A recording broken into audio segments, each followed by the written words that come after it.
This video is about various bird migrations.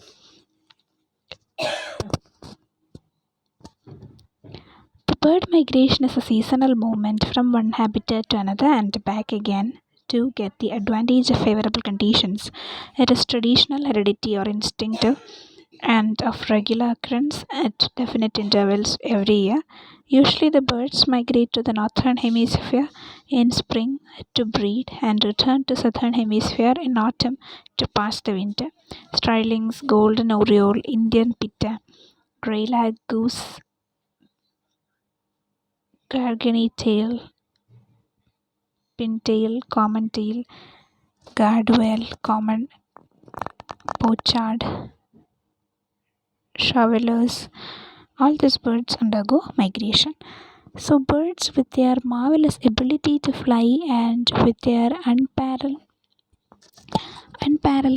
mobility have explored almost the entire globe, searching for food, territory, nesting sites, and other necessities for survival. Because of their high metabolism and very high energy consumption, birds must have abundant and unfailing sources of food. In geographical regions with seasonal climatic changes, ecological changes occur which may require the birds to move away if they have to survive. In colder countries, the intense chill of winter closes lakes and streams, and snowfall covers the land and its vegetation. This this compels the birds to move to warmer regions. In countries around equator, summer or dry season, they reduce the plants, insects, worms, and food sources. The temperature gets very high, and to escape that, the birds have to emigrate to some more favorable place. Thus, birds migrate in order to secure optimum conditions for breeding and feeding, to utilize the trophic niches of both the hemisphere and to utilize the old and protected nesting places year after year. So, migratory status, we are going to learn about the migratory status. A migratory bird is called a migrant. Depending on the seasons of migration of different birds, different names are given to the migrants. These are also given by some terms such as winter visitors, summer visitors, transient visitors, and permanent residents. Some other birds like cottontail, and spot-billed duck, comb duck, whistling teal, mallard, bar-headed goose. These are the permanent residents birds at Colorado National Park, Bharatpur.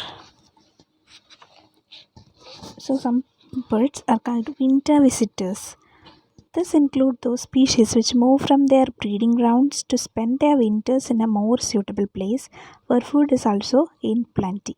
For example, fieldfare, snow bunting, and redwing arrive in autumn, chiefly from the north, stay throughout winter, and fly northward again in spring. Those species which move from their breeding grounds to spend their winter in the more suitable place. Greylag goose, pintail, common tail, gadwall, shoveler, common, pochard, and European starling are the winter visitors, migrants visiting Colorado National Park, Bharatpur. The wagtails appear in India in the beginning of winter season, and at its end they leave this place, migrants to Siberia to spend summer and to lay eggs. So, which are the summer visitors? From spring onward, south starts getting too hot, while luxurious summer conditions prevail in the north. The birds of south leave it in spring for north to spend the summer, breed and return to south again in autumn when the north gets cold. Swifts, shallows, nightingales, cuckoos, etc. The cuckoo, Eudynamius scolopacis, arrives in Uttar Pradesh in the beginning of March and breeds there. During the month of August, it leaves this place and migrates to South India and Ceylon to spend winter there. Transient visitors.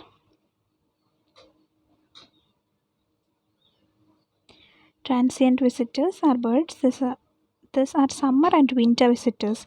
While migrating from south to north and vice versa, stop at some places for the sake of rest only. For example, Gargani teals migrate from Mongolia to Siberia to Bharatpur to go to South India, which is their actual breeding ground. While returning, they again stop over at Bharatpur. Then comes the permanent resident birds. These birds are found in a particular area throughout the year and do not migrate from one place to another. For example, cottontail, spot-billed duck, whistling teal, mallards, com ducks, etc. are permanent residents of Keoladeo National Park, Bharatpur. Now let's learn about different types of migration. Daily migration. Many birds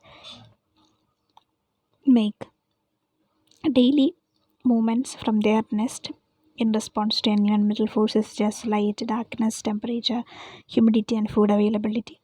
Birds may make daily migrations from their resting sites to feeding areas. Crows, house sparrows, starlings, rockery herons, etc. show this type of migration. That is something which is termed as daily migration. Then comes the local migration. Because of heavy rains, floods, excessive heat, and cold, birds leave an area for some time and return when the crisis is over. Flowering of certain plants and ripening of seeds also stimulate some birds to migrate locally. Next is the seasonal migration. Migration of birds in response to changes in the season is called seasonal migration. In tropical and subtropical areas, this occurs in the beginning or end of warm season. In temperature areas, the movement are triggered by onset of winters.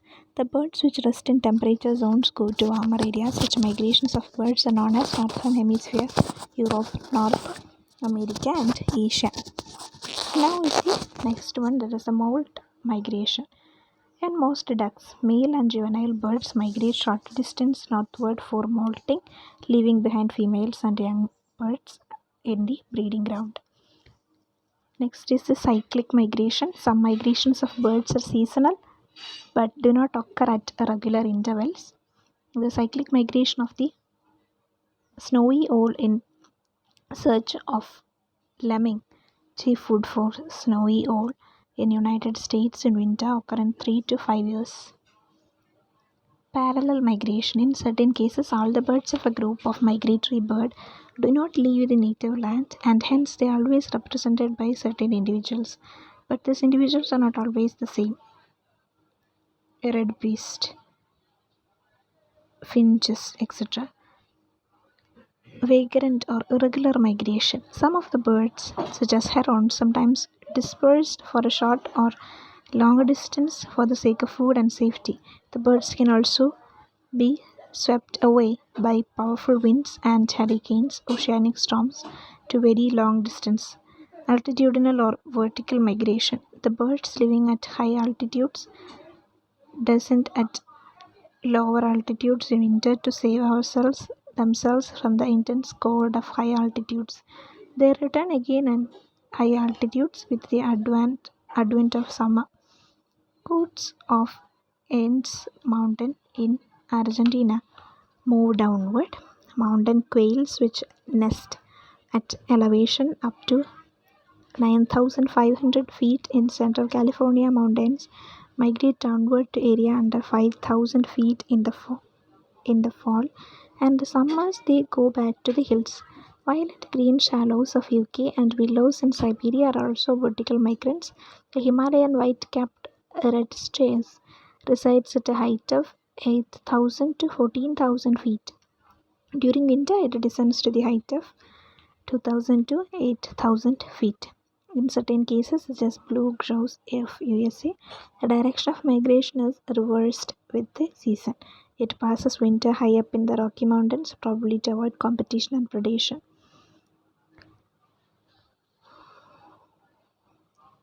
Now is the next topic, that is the longitudinal or equatorial migration. The most familiar migrations are those from north to south and vice versa. A large number of Australian and North American birds across the equator to cross the equator to spend the winter in Africa or South America. The golden plover of the Arctic tundra passes winter 12,800 km down south in the pampas of Argentina. Cuckoos and storks pass summer in northern hemisphere and winter in south.